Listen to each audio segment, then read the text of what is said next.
Hello folks, this is Amsterdam Marathil and I am coming you with new F1 for my team career mode content, and I hope you have a great time ahead and enjoy the start of a new season.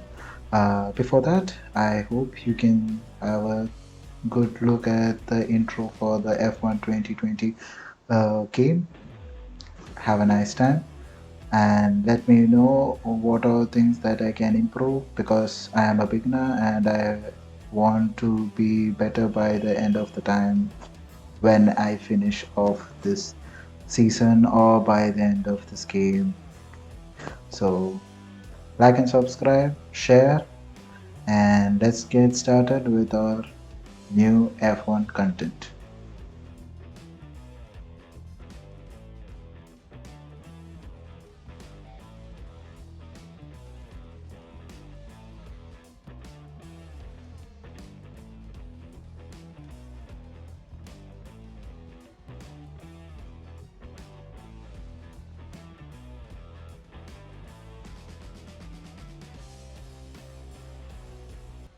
In this gaming mode, I will be going through the F1 My Team Career mode. So let's get started with our My Team Career mode. I have already selected the name and my character. Accidentally did not get recorded. So let's get started with our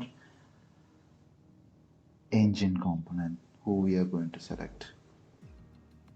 Sorry, not engine component, main sponsor. We have few amount of sponsors, and I feel that TriStar's sponsoring is pretty high. We are getting quite amount of money upfront, so we need currently upfront money to buy some engine components and other things. So we'll be looking. We have gone with TriStar, and then now we are looking for our power unit.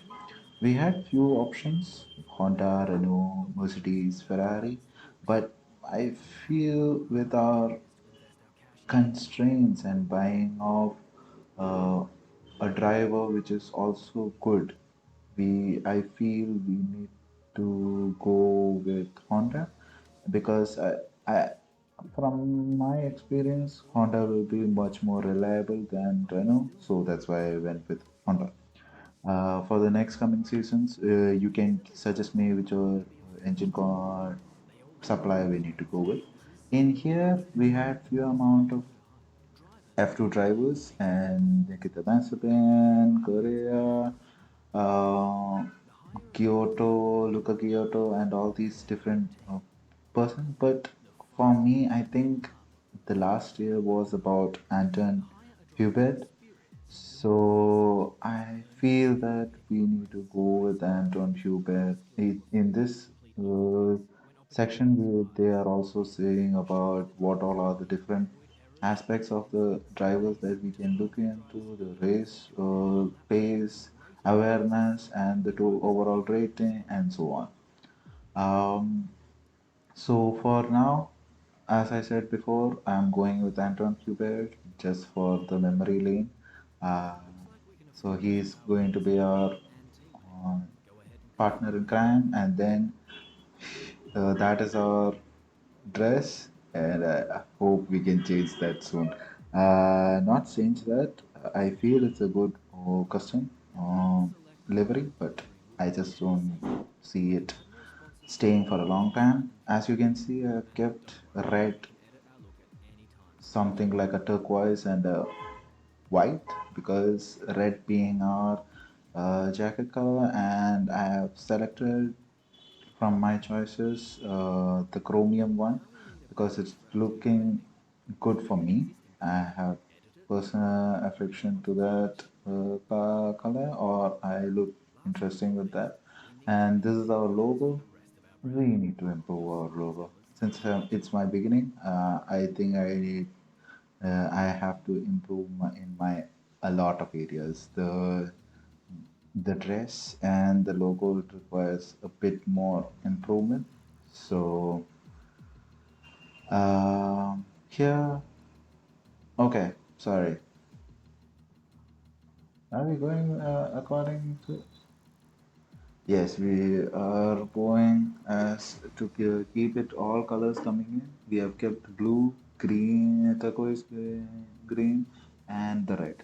We have taken out the white to change it into our all the colors that we have taken into consideration.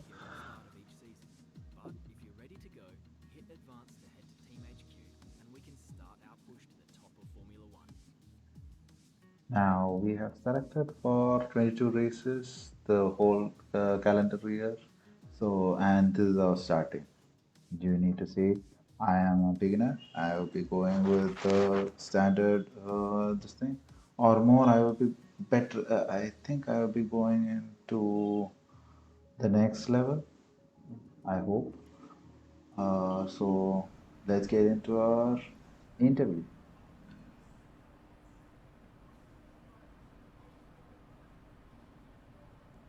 Okay, we're live in five, four, three. Hello, folks, and welcome to the HQ of Formula One's newest team. We've been invited backstage to gain an exclusive insight into what could be one of the most exciting entries in the sport for many years. Now, we've seen a number of new teams enter the sport over the last decade, amongst their number Manor, Caterham, HRT, and of course Haas. And while some have proved to be successful, others have morphed into different teams, and some have disappeared completely. What marks this team out, though, as being something different is that its owner is also its driver. Now, there's a rich history of that in Formula One too. Sir Jack Brabham, John Surtees, Graham Hill, and Bruce McLaren all drove their own cars in the sport, but it has become increasingly rare in recent years. What's very special about this team, though, is that while the team itself is new to Formula One, so too is its driver and owner. So here we can see that there are some few general questions that we need to say about, mm, like the new team coming into into F1 and what all will be looked into, and let's see what our answers will be. And these answers will be applying to our acclaim level and our development, which section like the aerodynamics or the power unit or any other durability will be considered, and where those acclaim level will be going into. As you can see from these things, we are selecting some answers, and once we select those answers, you can see somewhere, um, we can see on the right, left down corner, where it will be acclaim level and where which department will be boosted.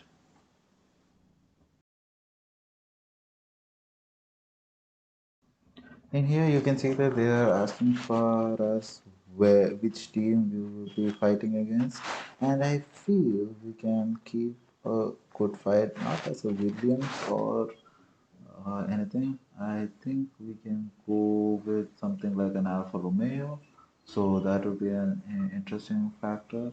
And here is where we are starting to depend on which uh, departments that we have that we are going to boost before starting our career, because there will be a small boost for them.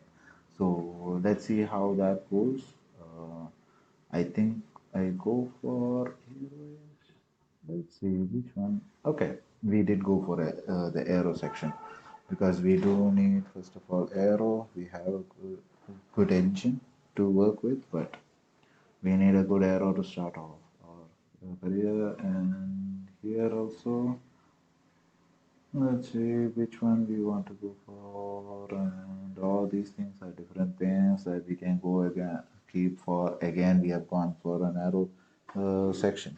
So yeah, this is how we select in the interview, and this affects our team things or the departments that we are concerned with.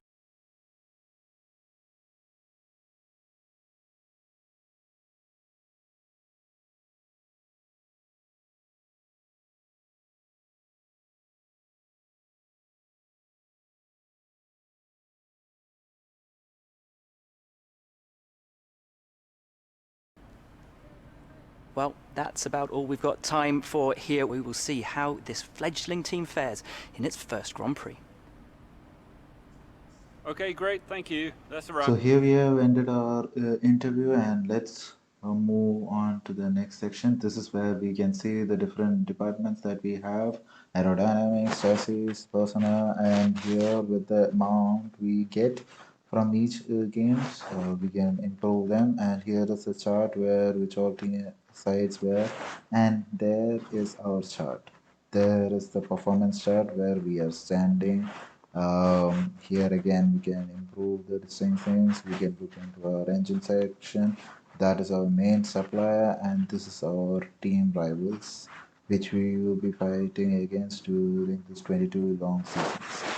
I think we can change our things, and here is an activity log where you can select which things that can be done, and that in turn helps or improves our team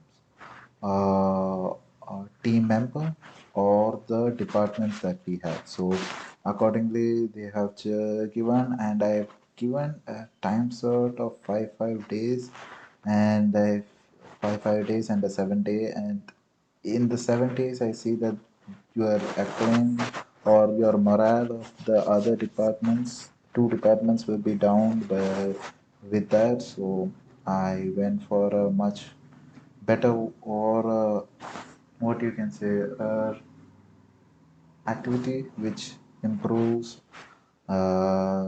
something like some amount of section without putting others at risk. So I have taken the driver training camp, so that will improve our drivers' morale and ratings. As we had seen before, Tibet had some amount of ratings, and this will be improving his ratings. And so now we want move to the car reveal with small upgrades and the training camp being done, and now the car reveal.